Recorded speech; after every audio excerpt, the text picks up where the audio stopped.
আজকে মহান স্বাধীনতার ঘোষক শহীদ রাষ্ট্রপতি জিয়াউর রহমান বীরুত্তমের ৪৫তম শাহাদাত বার্ষিকী। আজকের দিনে আমরা জাতির বীর সন্তানকে আমরা হারিয়ে ফেলেছিলাম। আজকে আমাদের জন্য অত্যন্ত কষ্টের দিন, বেদনার দিন।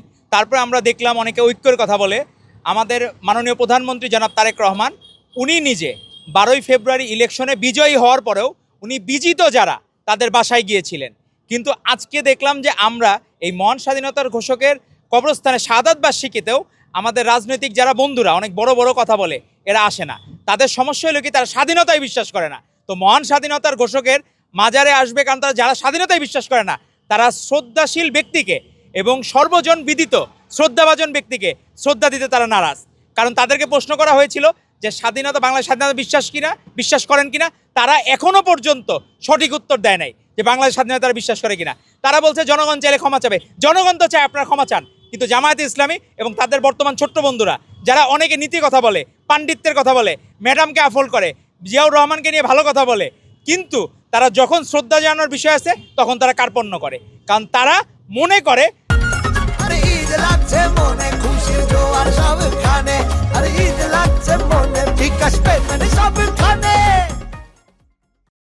পাকিস্তানেই তারা ভালো ছিল, এটা তারা মনে করে এই জামায়াত ইসলামীরা। তো এই জন্যই সমস্যা। তো স্বাধীন বাংলাদেশে তাদের যে রাজনীতি করার সুযোগ, এটাও দিয়েছিলেন শহীদ রাষ্ট্রপতি জিয়াউর রহমান বীরুত্তম। শুধু জামায়াত ইসলামী না, আওয়ামী লীগও রাজনীতি করার সুযোগ পেয়েছিল শহীদ রাষ্ট্রপতি জিয়াউর রহমান বীরুত্তমের হাত ধরে। এই ফ্যাসিস্ট লীগের কারণে বাংলাদেশের মানুষ যেহেতু চাচ্ছে না আওয়ামী লীগ আবার রাজনীতিতে ফিরুক, এই জন্য তারা ফিরবে কি ফিরবে না এটা অনেক পরের বিষয়। এবং বাংলাদেশের মানুষ যতদিন মনে করবে তারা নিষিদ্ধ থাকবে, তারা ততদিন নিষিদ্ধ থাকবে। যদি কখনো তারা মনে করে সেটা পরবর্তী চিন্তার বিষয়। কিন্তু আজকে আমরা মালয়েশিয়া হইতে পারতাম, কারণ শহীদ রাষ্ট্রপতি জিয়াউর রহমান বীরুত্তমের পরিকল্পনাগুলা মাহাতির মোহাম্মদ মালয়েশিয়াতে ইমপ্লিমেন্ট করে উনি মালয়েশিয়াকে অনেক উন্নত রাষ্ট্রে পরিণত করেছেন, কিন্তু আমরা পারি নাই। তো আমরা জাতির এই ক্ষণজন্মা মহানায়ককে হারিয়েছি, এটা আমাদের জন্য কষ্টের।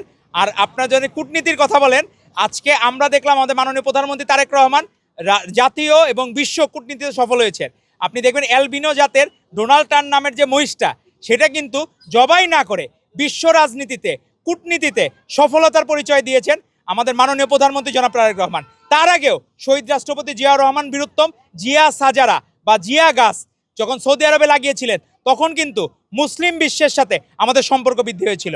আমাদের মাননীয় প্রধানমন্ত্রী বেগম খালেদা জিয়া সব সময় হৃদয়ে ধারণ করতেন সবার আগে বাংলাদেশকে, এবং বাংলাদেশকে আফল করার জন্য উনি কোনো দিন অন্যায়ের বিরুদ্ধে সবসময় গর্জে উঠেছেন এবং অন্যদিন কোনো অন্যায়ের সাথে উনি আপোষ করেন নাই।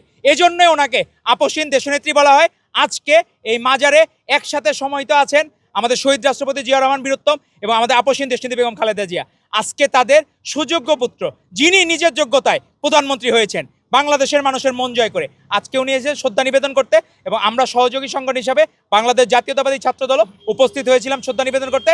আমরা চাই শহীদ রাষ্ট্রপতি জিয়াউর রহমান বীরুত্তম যে আদর্শ নিয়ে বাংলাদেশ জাতীয়তাবাদী ছাত্রদলকে প্রতিষ্ঠা করেছিলেন 1979 সালের 1 জানুয়ারি, সেই আদর্শ যাতে ছাত্রদল ধরে রাখতে পারে এবং সাধারণ শিক্ষার্থীদের মন জয় করে ছাত্রদল আবারও সকল ছাত্র সংসদে বিজয়ী হবে। এবং আপনারা সকলেই আপনাদের মাধ্যমে দর্শক বন্ধু সারা বাংলাদেশ সকলের কাছে শহীদ রাষ্ট্রপতি জিয়াউর রহমান বীরুত্তম এবং আপোষহীন দেশনেত্রী বেগম খালেদা জিয়ার রুহের মাগফিরাত কামনা করার জন্য সকলের কাছে দোয়া প্রার্থনা করছি। আর আপনাদের সকলের কাছে আমাদের মাননীয় প্রধানমন্ত্রী ছাত্রদলের সাংগঠনিক অভিভাবক জনাব তারেক রহমানের দীর্ঘায়ু ও সুস্থতা কামনা করছি।